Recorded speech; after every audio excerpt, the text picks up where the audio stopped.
Hey, what's going on, guys? Welcome to another Lifestyle of Eden podcast. I'm your host, Nick Tognietti. And today I have a very special guest, Bernie Anderson. Bernie, thank you for joining me today. Thank you so much. So excited to be here. My first time, me and Bernie, you started knowing about each other, I think probably 2025 at some point. I Mhm. don't know when that was exactly, but going back a little bit in the DMs on functional concepts and whatnot. But then we got to meet in person. It was Mhm. totally surprised to me. I had no idea you were going to be there. I didn't even know that you worked with Taylor, to be honest with you.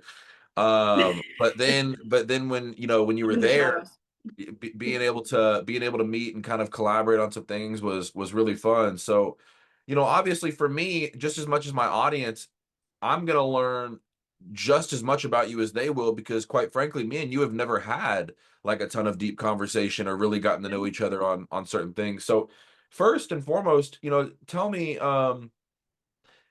obviously tell me a little bit about you from where you're from, and then how'd you even get like into health and fitness, and then a little bit Mhm. more into the functional side of things. Yeah. Yeah. So I'm currently from Florida. We just moved here. I'm from Florida. We just moved to Georgia about 3 months ago.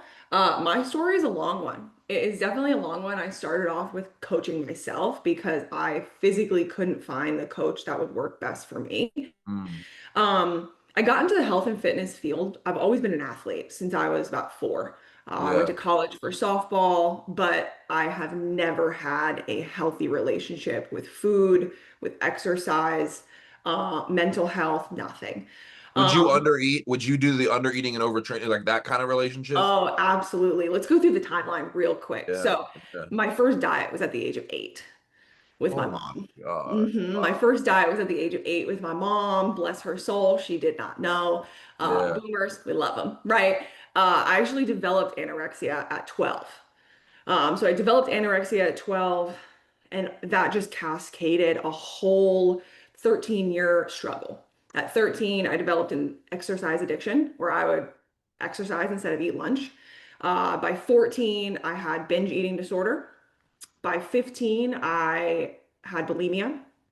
Wow. By 16 to 19, it was orthorexia compared with everything. And then Yeah. until 20, it was just a combination of everything, which cascaded into hypoglycemia, a more anemia. I developed PCOS because I had to get on birth control. It was just a whole cascade. No How one can old, if you help don't mind me me. asking, if you don't mind Mhm. me asking, how old are you now? I'm 31. Oh, we're the same age. Okay. Also, hmm yeah, I didn't realize that. Okay, cool. So it's Yeah. been wow. Okay, so keep going. I just wanted to get that context there. Okay. Yeah, absolutely. 31. So I was actually a coach struggling with this, which I felt Yeah. like an imposter. I didn't know how Yeah. to Yeah. help Yeah. myself. So I was just searching for coaches, and all of them didn't quite hear me. They didn't Yeah. understand my struggles. So I had to develop my coaching skills into, yes, I know macros. It's pretty easy, but how can I dive into the functional to reverse my hypoglycemia, get my cycle back for the first time in 8 years because I lost it. Wow. Wow. And then my anemia. My doctor told me just get on iron. And I said, I think there's a better way. And it was just simply eat more and produce a lifestyle that's health. Yeah. Wow. No, we we don't come from too differing of backgrounds. I didn't start on a diet with my mom at that age or anything like that, but I did get overweight whenever I was in junior Mhm. high. I was always actually like the best athlete, really good shape, super fast, was always on, the starting point guards, Mhm. AAU, all that stuff. But then in eighth grade was whenever I started gangbanging and I quit my sports and like the select, teams and stuff like that, got really overweight. And the Mhm. doctor actually told my parents, hey, you need to get him on a diet and he needs to run a mile every night before bed. And Yeah. that's kind of where things started. But then did like orthorexia for several years, and Yeah. then it even got to the extreme after bodybuilding. I feel like made it worse because it was like diet during the week and then go crazy on a weekend or something like that, Yep. and that happened for about 10 years. And I Mhm. remember I can't tell you how many times I was previously married, um, Mhm. before now that I'm married with Erica, and Mhm. I cannot tell you for those like 4 years, almost every weekend, It Hmm. was eat clean, and then on the weekend I would overeat, and I would eat until I was sick and throwing Yep. up in the toilet. This was like literally like from 25 to like 28 this was going on. Yeah. And and it would always like I just didn't know how to get out of it. It Hmm. really ruined me. But to be honest, that is actually when the Lord had called me to go plant-based. And I Yes. went full plant-based for years. And actually, even now, technically right now, for the most part, I eat plant-based, but like last night, Erica made salmon, so I had some salmon, so I Yep. have like that injection of animal products here and there once or twice a week. But I went fully plant-based for a very long time. And the reason being was because two things. Number one, you're never gonna overeat bananas. Like, you know what I mean? Like, I'm not gonna eat it till Yep. I'm sick. I'm gonna eat it, I'm gonna be satisfied, and I'm gonna stop. Yep. But also, my big problem was sugar and desserts. So when you take out the dairies, now I can't eat the ice creams, the cakes, all Yep. of those things, to where that I got free of that through a plant-based diet for so long, to where the habit and the mindset of it was completely removed after like a year and a Yeah. half. And then I could start eating that stuff again, to where now if I have a slice of cake, I'll have like 3 bites and just be like, man, that's a lot for me. Like that makes me, that's too much sugar or whatever. So that was the only way I could break it on myself Yep. back then. But I relate to you on that. So then getting in the functional space, obviously, you and I had discussed in December, the year prior, the former December 2024, I had gotten introduced to Bill Campbell, because Oh, Bill. there was some mitochondrial concepts that some other people, I won't name their names here, but were like, hey, you need to hear something Nick's got to say about whatever. And he did a couple studies, and Bill's obviously known for like putting on serious, like studies for literature. Yes. And Hmm. so they had just said, you need Bill to put on a study for you for this on a public level because this is incredible. Well, I got to go back and forth with him. But then to come to find out, you have quite a relationship with Bill. I don't have a relationship with Bill. That was just Hmm. like a one-time kind of thing that we collaborate a little bit on that Yep. night. But give me that in regards to like how you met Bill, really who Bill is. You probably know a lot more about who he is than I do. So for the audience, who he really Yep. is and the role he played, the relationship y'all have, and all that kind of stuff. Yep. Me and Bill go way back, right? So I started to get to know him in my bachelor's degree at USF, where I went for exercise science. And Okay. he was one of my professors. It was a very intensive program, only 30 students for the whole 2 years. After that, they said, hey, I think you'd be really good for the master's program. So another 2 years building the relationship with him. He was my mentor. Yeah. Well, And we really dove into the strength and conditioning side of things. So we learned no real functionality there, yeah, yeah, yeah. but it was solely based on research. And that's where I pride myself with the functional. I'm never going to say, oh, I found this on TikTok. No, it's all research based. We're going to do it through studies. And that's where he helped me. So he really helped me with the physique, how to build a physique in a healthy way. But after I graduated is when we really started to build that professional relationship. So I started Yeah. helping him with the health coaching side with his wife going through menopause. And Mm. then he started bringing me in to speak to the class, speak to the bachelor's, speak to the master's, grad classes on not only health coaching, nutrition coaching, business development, but what it takes to do this and stay Yeah. healthy because a lot of people burn themselves out. Yeah, because Bill, even at the conference that I met him at, I mean, he was pretty. He was like, I mean, like I said, I don't really like know Bill, but like the Yeah. way he carried himself, he was very humble, Yes. and he would never brag about one thing he's ever done or heard or accomplished. But he was very humble in saying, essentially, I might be putting words a little bit in his mouth. So, Hmm. but the message I grabbed from kind of what he was saying on stage was I am in no way, shape, or form a functional expert when it comes Hmm. to these functional concepts and the things that Hmm. like me and Jason and Vince, all of us were like collaborating on and Hmm. talking about.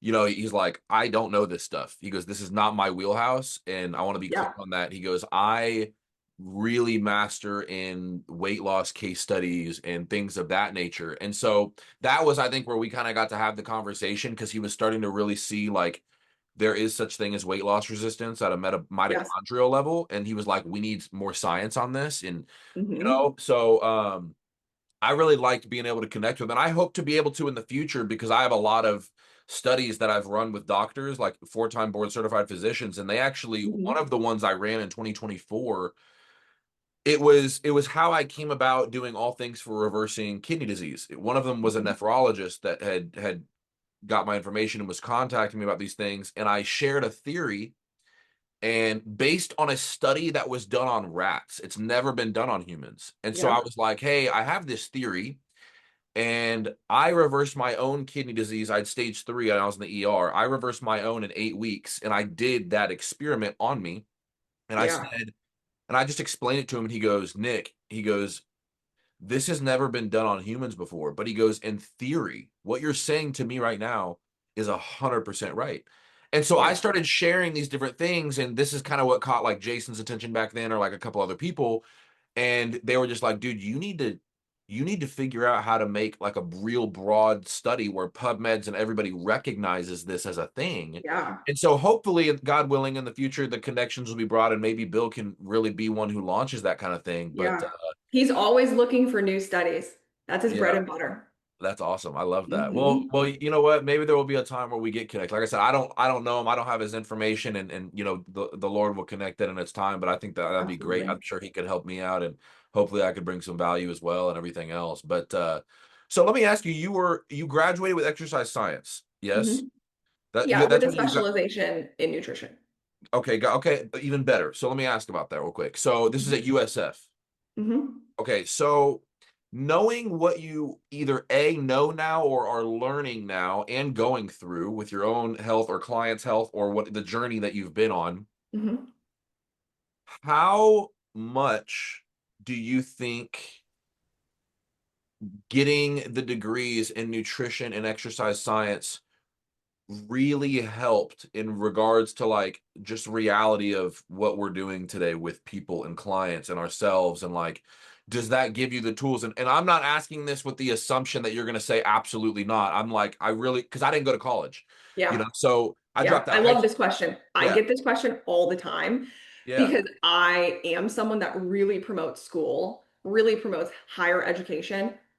But over the last year, I have transitioned my thought process in is college really necessary? Which is crazy for me because since 11, I saved up all my money to go to yeah, college.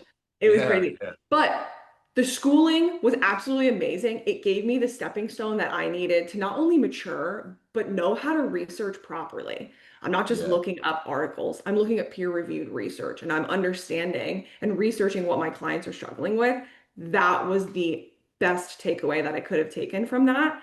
that's And I awesome. pride myself on really just asking as many questions and taking as much time as I needed with the mentor, Bill, right? Well, that Because we deep need, research, the deep research papers that you like you really like, did you get that more from the College for Exercise Science and Nutrition or more from Bill? Because I look at those as kind of two different both, concepts. Okay, both. both. So, bachelor's, stepping stone, right? Yeah, yeah, yeah, yeah. Master's, you, not many people know this, and it has transitioned a tiny bit. But when I was in the master's program at USF for exercise science, the sole focus of the program was understanding and interpreting research. That's the whole focus. So we only looked at research papers, we only wrote research papers, interpreted Wow, them, that's cool. everything.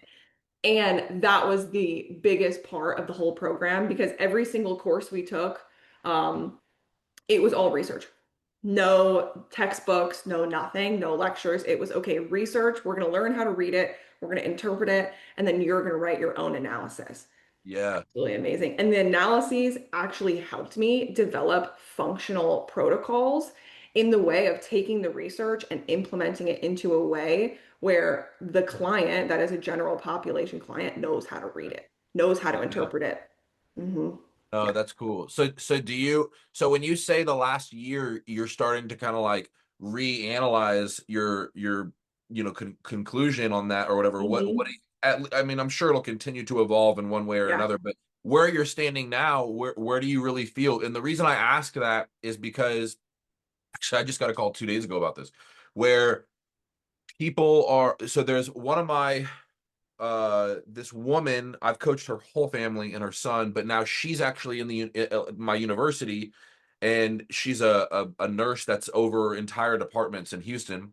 But she just reached out to me 2 days ago and said, "Hey, my brother just called me because my nephew is a bodybuilder, but he Hmm. wants to start coaching and getting into this, and so my brother's thinking about sending him to college, but is Hmm. wondering, because he knows that I'm in your university, like, do we need to go spend 60 grand on this? And is that what's going to help him?" And we went down that whole rabbit hole. And I have Yep. multiple people that have dropped out of medical school, dropped out to get in the university, or I have a Yep. coach in Germany who dropped out of college a month ago to get in here because they just realized, hey, like the one that was in medical school, he's $80,000 in debt for something now he's not even going to do.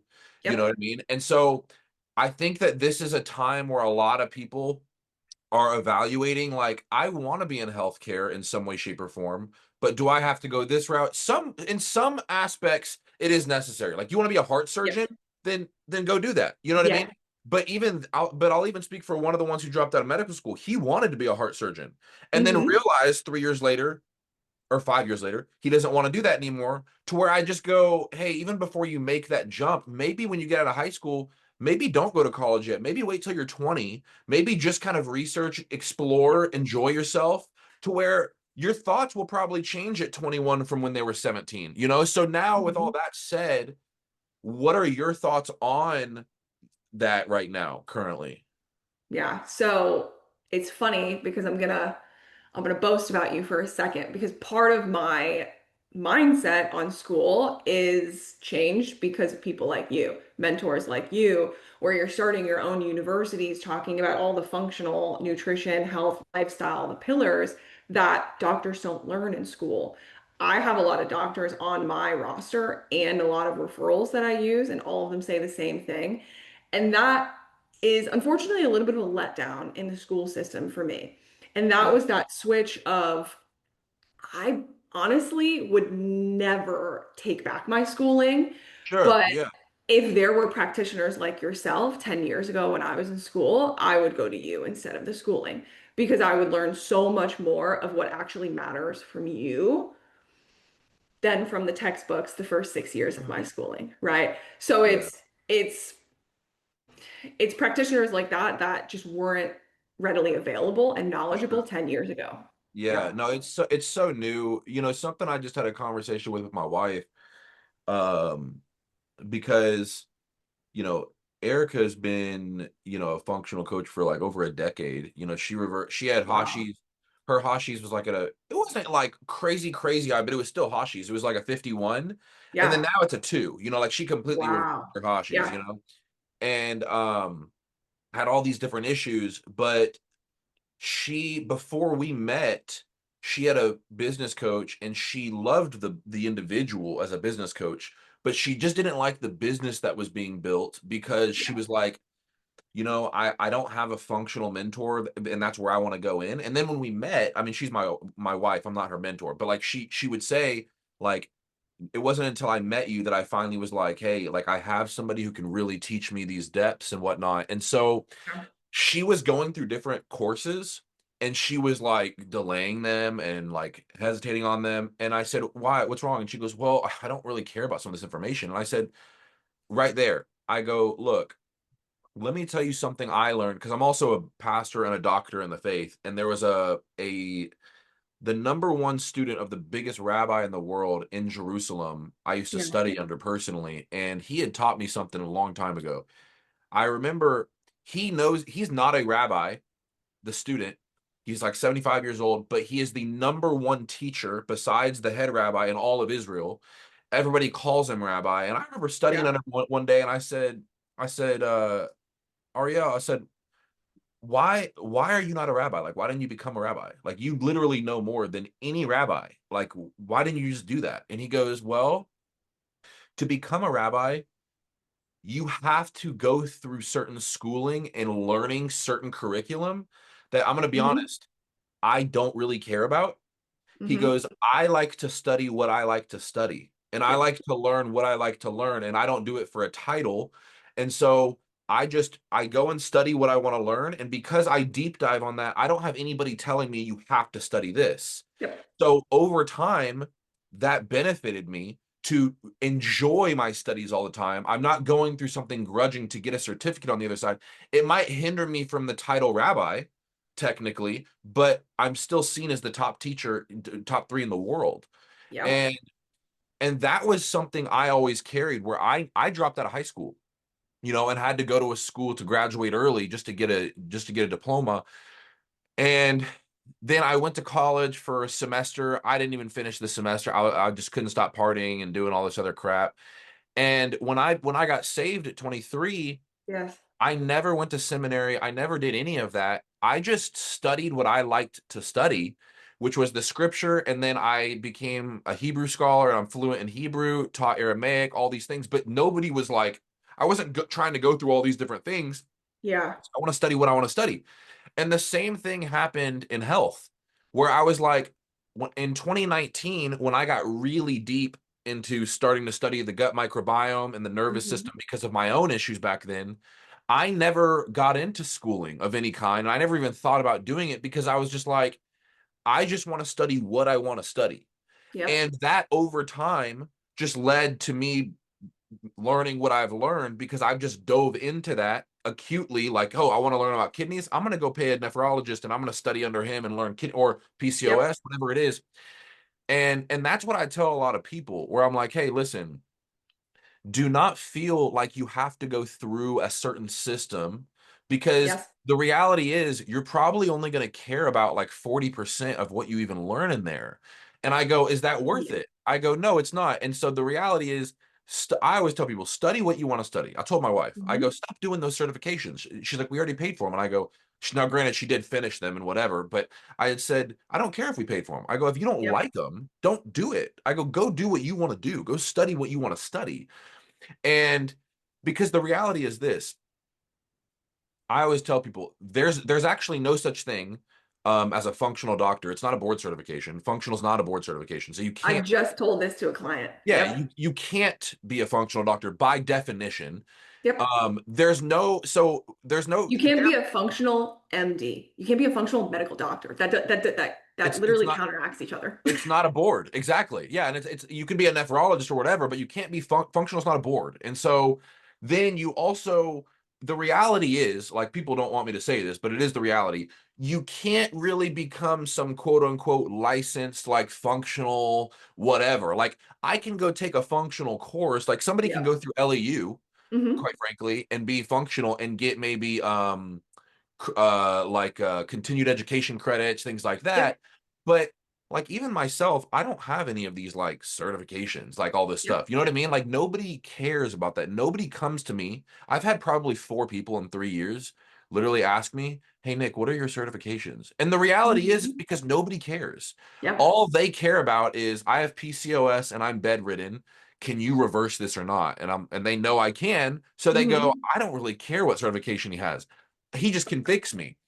And Yep. so that's what I tell the coaches in this space all the time is study what you want to study and stop worrying about the paperwork and all of those other things because the reality is in this space it's so new and being developed continually that there is no real license or certification that's going to make you seem any more real. And for the people Yep. that are wasting money and time on the certifications, I'm like, once again, you're spending several hours learning something you don't really need to get a certification when you could be spending money in like something you care about, like whether it's LEU or your own time or your own mentors or whatever, Yep.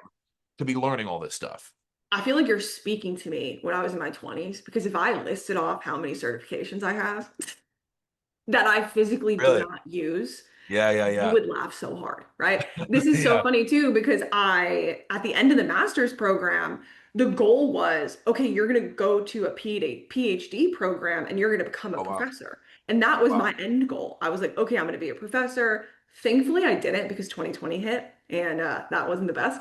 But Yeah. I ended up saying, I'm going to take a year. I'm going to take a year to learn by myself, understand what I truly, to my core, value. And it Yeah. was not teaching other students the 30% that I actually took away from school. It was changing people's lives and fixing what diet culture is ruined and medication is masking. Yeah. And Yeah. that was the value where I don't care how much I study. I love putting in hours and hours and hours of studying what's important to me instead of having someone else teach me something that's important to them. No, that's it. That's it. I mean, even to the degree, like if somebody was to ever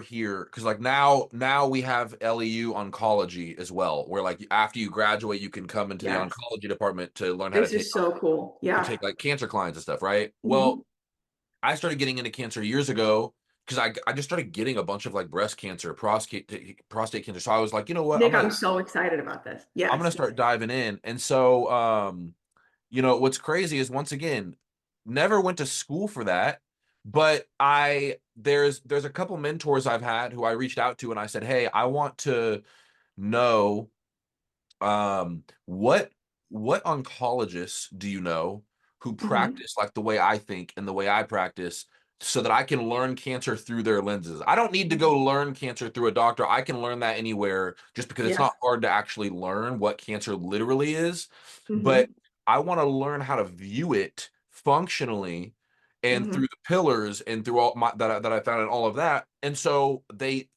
somebody that I very, very much admire gave me three functional oncologists in the United States hmm to where now I can start studying under them with that type of stuff and Yeah. then come out with that type of content. And the point is that once again, I could go to school for that, but then it would take me 6 years and it would four and a half of those years, I'm going to be learning stuff that I don't care about. And hmm therefore, 98% of the money that I'm spending is on stuff I don't care about. Or I Yep. could just jump to oncology, excuse me, hmm to oncologist after I've mastered the concepts of disease that I've mastered and Yep. just go directly to a source and say, "Hey, I'm going to pay you one on one. I'll pay you 10 grand. I don't care because at least all 10 grand, I'm learning what I want to learn. You know what What I you mean? want to learn and what's going to provide those patients the most value. Right. Yeah. Exactly. Yeah. I Yeah. mean, even some of the, like I got to study under, well, not got to, I still do, one on one under the woman who is the medical director for Dutch for 10 years. And I Wow. used to study under her for in a group. It was a private group. It was like six of us or whatever. So it's a small Yeah. group. But I remember I was submitting so many case studies and having so many questions that every week on our call, let's just say it was an hour and a half long, I'm talking for like an hour of it. And these other students aren't getting the chance. And I started kind of feeling bad. I'm like, man, like on one hand, they're not getting to talk, but at the other hand, I don't care. I'm aggressive. Like I want my knowledge. You know what I mean? Like I want to Yep. know. You got So to be aggressive. They're soaking it up, though. They were soaking up the knowledge that they were for spewing sure. out from your case studies. So I reached out to this doctor and I said, "Hey, look, I've been studying in the group for a couple months and I said, honestly, I need more selfish time with you." And I said, "Can I study one-on-one under you? Do you offer that?" And she goes, "I've never had a one-on-one mentee ever." And Wow. she goes, "I'll design a program for you and me and you will go one-on-one." And so ever since then, since probably let's say we did April, May, June. So ever since like June of last year, we've just gone one-on-one together. And it's been awesome. But those are the things that they're like even the oncology doctors, a lot of these don't have one-on-one people. Yeah. But you reach out to them and you ask these things that you can do that. So you just have to be a hungry enough student to know what you want to learn and then ultimately just say, look, if the price is right, they're going to do it. So what do you want hmm for it? And honestly, the way I always look at things is like this. I remember my first mentor in like really diving deep into the space right after 2023 whenever I started Lifestyle of Eden was $10,000. hmm And I only had $10,000 to my name right then. Like I had two negative bank accounts. I was living out of my car because I'd gotten divorced. My ex-wife got, took the house, all that kind of stuff. And Yeah. it was me and my dog literally living out of my Challenger at the time. And started the business. I had saved up. I was working bouncing at the bars again because I was like, I need to make money and started taking Yeah. clients in person. So I accumulated 10 grand. The mentor cost 10 grand. So I spend the 10 grand. Technically, it was like 9,200, whatever it was, but nevertheless, close to 10 grand. And within like 6 months, turned that 10 grand into 180. And then I had Wow. spent $100,000 Yeah. on the university to build out the university, and within 18 months turned all of that into just under 700 grand. But the point is, what I always tell people is it's not a matter of like, oh, look at what I made this and this and this and that and the other. It's every hour I spend under a mentor, which let's just say that hour might cost me, some of these people can be a little bit more expensive. It might be 750, it might be $1,000 for the hour. Hmm. But every hour that I spend under them, I will learn so much in that hour that I will take that hour and spread it, and I'll make 150 grand off that 1 hour because it's the Yep. ROI on what I just learned. And so I got very comfortable with spending money to Uh-huh. make money. And that was always terrifying for me. But I just kept seeing this pattern. And I go, dude, every time I spend 1 hour, it turns into something freaking huge. I Yep. study You fertility. can't say that same thing with school. Exactly. Because you're not getting a devoted hour to what you want to learn. Yep. And for me, that's always been for me where it's at. And I've also just been like a rebellious person by nature, where like I don't like to be told what to do. And so even if you're right, if you tell me what to do, I'm gonna probably do the opposite just because you told me what to do. Well, So ambivalence. yeah, it really is. And so I haven't liked school in that way, but I feel like, the revelation that you're coming to like this last year and stuff is super in alignment with that. But like you said, if I went to school, I would never regret going to school because Yep. quite frankly, I don't regret anything I've ever done because it's taught me so many things just in the midst of the journey, Yep. And so I think Yeah. school can be very beneficial in that as well, where it's a lot of things you get to learn what to do, but then there's a lot of things you get to learn what not to do. And I think that's just as valuable, if not more, than learning what to do. Yeah. Couldn't agree more. I'm so excited about this oncology though, because I think we talked about this for like 2 seconds at the Mhm. conference, but I am by no means going to say that I am a oncology nutritionist. I actually have a client on my roster for about 3 or 4 years now that is an Wow. oncologist in Florida. And she started sending me her patients post chemo in remission to build back up their strength in a healthy way, Yeah. specifically breast Wow. cancer hysterectomies. So I work with easily 10 right now that are post breast cancer, trying to build back up their immune systems, increase their muscle mass because of all the sarcopenia that they've been experiencing from chemo, radiation, everything. And Yeah. it's just an eye-opening experience. And I'm so excited that we're diving into how to actually reverse and control cancer. Well, in after graduating from LEU, then you can study like full-blown oncology. But even Yeah. in the 22 modules of LEU right now, Hmm. one of the modules is breast cancer and prostate cancer. I actually did that in the So typical similar. modules. Hmm. And the reason being is just because number one, they're so common. So But common. believe it or not, what causes breast in women is what causes prostate in men. Yep. Generally speaking, there is one type of breast cancer, or that's a little bit different. That's not receptor based, but most breast cancers and prostate are estrogen receptor driven. Well, hmm. And Yep. so, not necessarily by estrogen, but by the receptor alpha and beta, that's where they're actually triggered from. And the thing about it is, what's crazy is like for your estrogen receptor alpha, which proliferates cancer, it multiplies cancer. What's crazy is that things like endocrine disrupting chemicals like microplastics or Mhm. PCBs that's found in farm fresh salmon, right? Yep. Those actually bind to estrogen receptor alpha even harder than estrogen itself. And Wow. so you start realizing, okay, what's the root of these different issues that's going on that's binding to these receptors? But the more I studied cancer, the more I started realizing, holy crap, number one, it's not a separate beast. It's not like there's disease and then there's cancer.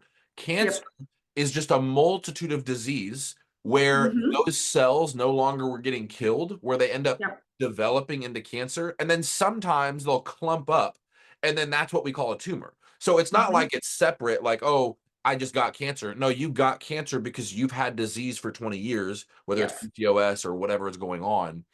But there's every breast cancer case, all these cases that I've ever had, they've always had a cortisol component. And Mm-hmm. what's been crazy is like I have a one right now that I'm thinking of, not breast cancer, this is colon, but this is the individual's second time having cancer. Mm-hmm. And I always go, you can do chemo, like she's going through her second time of chemo.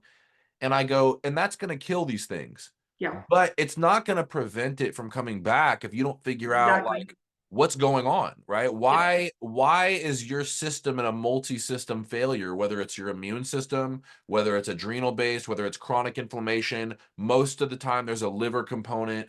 There's all these different things. And so for me, this is where I go, I think that there's a beautiful marriage between conventional and functional, where Mm-hmm. I always say the conventional space, our conventional space, I think it's top three in the world when it comes to acute medicine. When you Yeah. need a liver transplant, heart issue, like these, there, I think it's top three. It's one of the, there's like Switzerland, there's stuff in Thailand, there's places in Mexico that are just like Mm-hmm. superb, but it's freaking awesome. Yeah. But the thing is though, is that when it comes to chronic illness or preventing that cancer from coming back, that's where not only are we not top three best, quite frankly, we're probably top three worst in that regard. Yes. And so Preventative medicine. I don't ever like to demonize one thing or the other. I just say, hey, let's put this in its place where Mm-hmm. it's really good at and praise it there. But you still have to match these underlying root cause analysis concepts to the picture as well. Yep. Yep. So It's never just cancer. There's always precursors before that we ignored. And yeah, then it develops into something drastic. Yeah. yeah, no, Yeah. That makes absolutely. sense.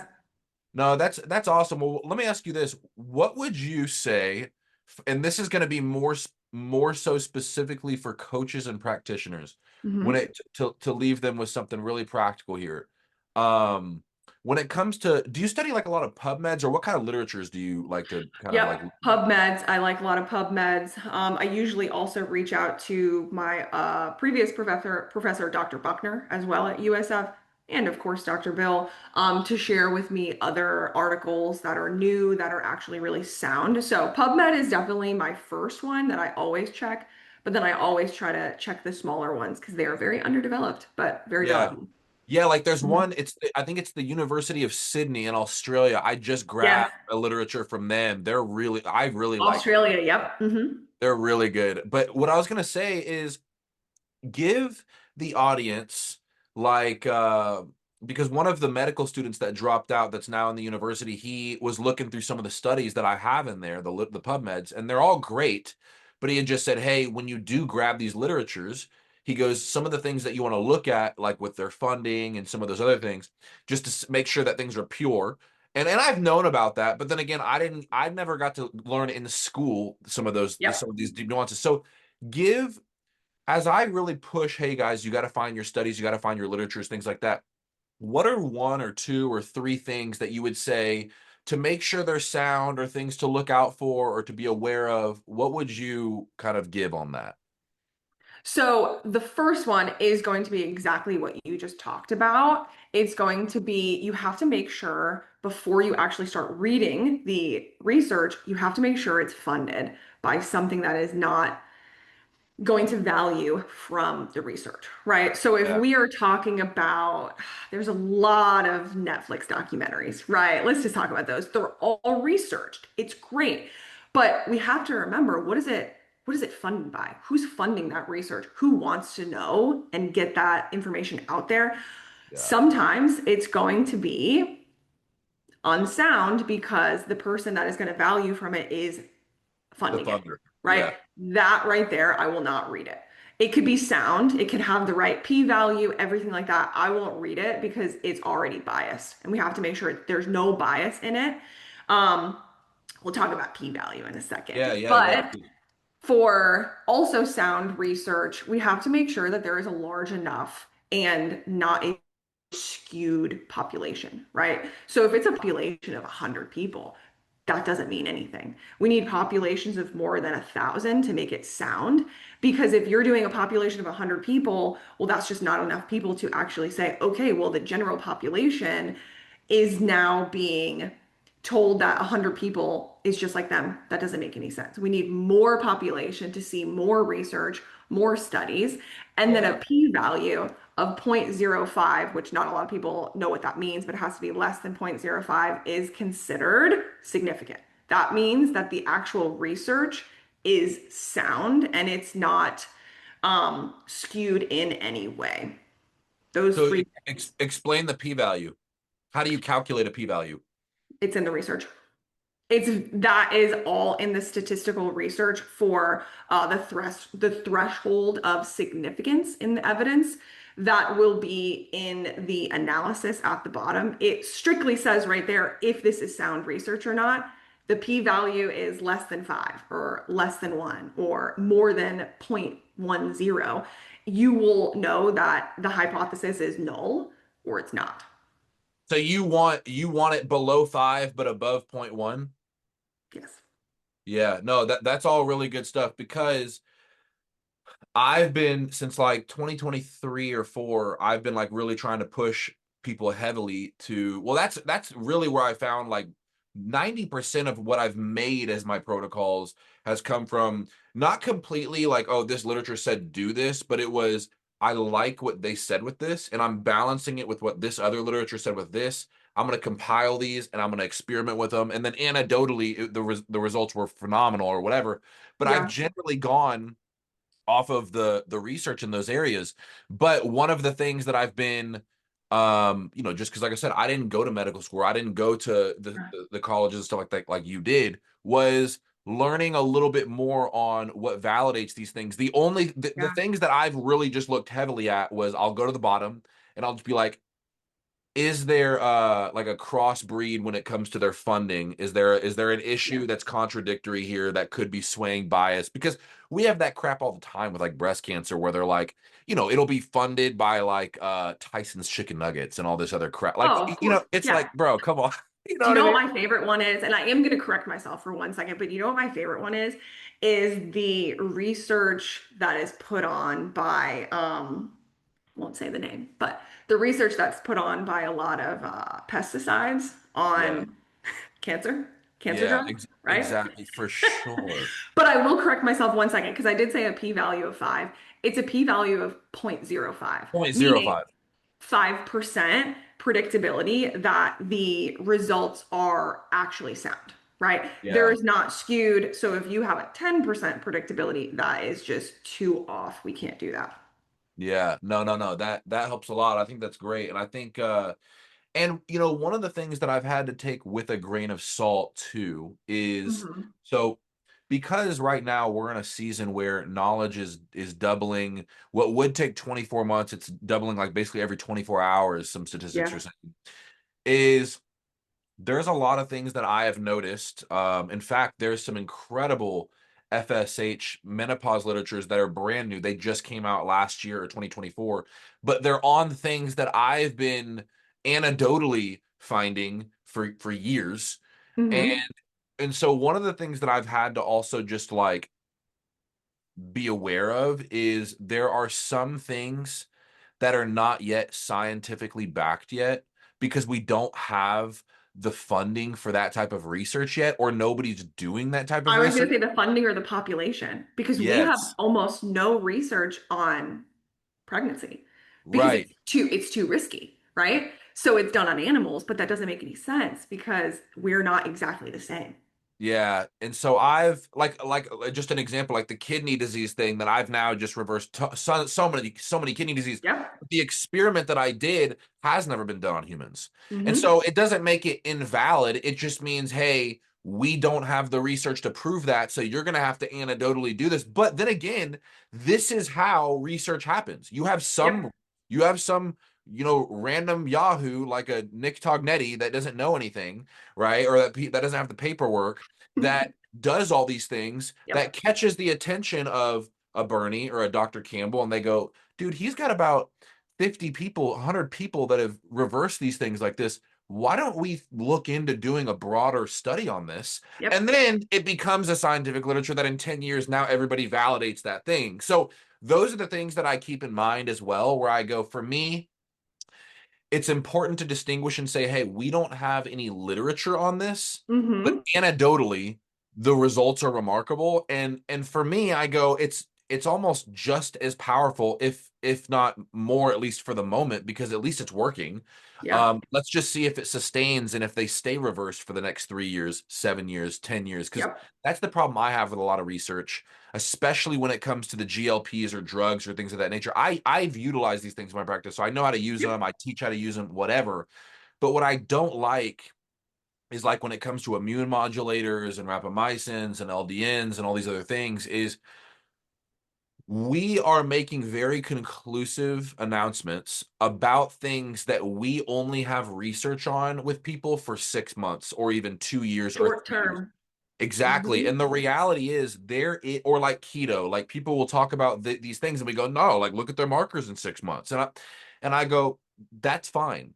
But there is only one lifestyle pathway that we have on the earth that has genuinely been proven for hundreds, if not thousands of years, and it's the blue zones. It's the only ones. It's the only lifestyle. In fact, Sydney just came out with a thing. It wasn't quoting the blue zones, but it came out with the study that they did on rats where they did 33 different diets. And even within those diets, like let's just say they did 33 diets and one of the diets was high carb, low protein, and moderate fat. They did that Mm-hmm. in like three different ways. So maybe Mm. one of those ways the carbs were processed carbs. Whereas Mm-hmm. the other way, they did the same diet, but it was fibrous plant-based carbs or whatever. So Yep. they did it very exhaustively, right? Yeah. They found out, they go, without question, it wasn't even a comparable scenario.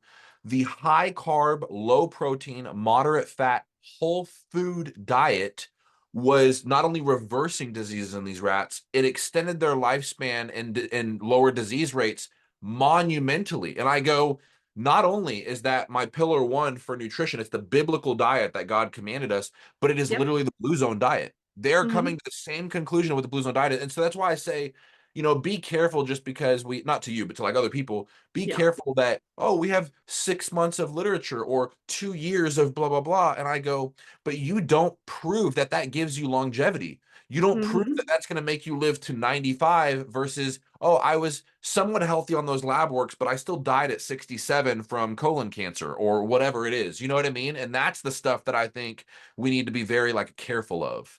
My favorite research is exactly what you're talking about, where it's a short-term study, but then do another research study on the long-term effects. How did these people feel? Because a lot of our research in school was on diets and exercise programs and different stimuluses. So Yeah. what they did was, yeah, maybe it's going to be anywhere from a 3 month to a 6 month protocol for the research, but then they're going to say, okay, perfect. After 5 years, after 10 years, we brought them back and we said, okay, now we're going to do another study. We're going to pull your blood work. We're going to test your muscle biopsies, and we're going to see, did it sustain or did it not? Yeah, that's so Yeah. good. That's so good. Mhm. I love that. No, I think that honestly there's a space being risen up.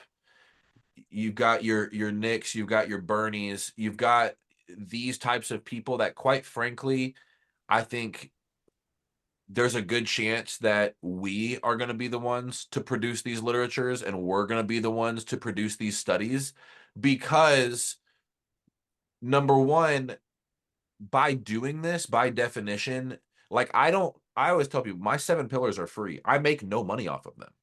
And Mhm. so that's a problem for most people where if it doesn't make money, it doesn't make sense, And Mhm. I go, hey, I get that, but at the end of the day, like that is still any type of money grab scenario is still flawed to some degree. And even though it might make a lot of money in 2 years, the people will catch on in the third year and in the fourth year, and they're going to go, hey, I'm still sick. It's not working. I'm going to Yep. stop paying this coach or whatever because they sounded good at first and I got good symptom relief right at first. But now that I'm not 90 days in, I'm 180 days in, and I still feel like crap, and I'm still not pregnant, and I still have no sex drive, and Yep. holy crap, now I have a mass on my breast that we have to go. You know, it's there. You catch time will reveal everything. You know, Yeah. so I think that this is going to be a really cool thing and season to step Yeah. into, and hopefully we can really come out with a lot of literature that brings a lot of freedom to a lot of people. And it may take money out of our pockets necessarily in the short term or Yep. whatever, but quite frankly, um, naturally we know one thing with the Lord, and that's that where you're bringing true value to people in the world and setting them free of things, money somehow finds its way to flow there.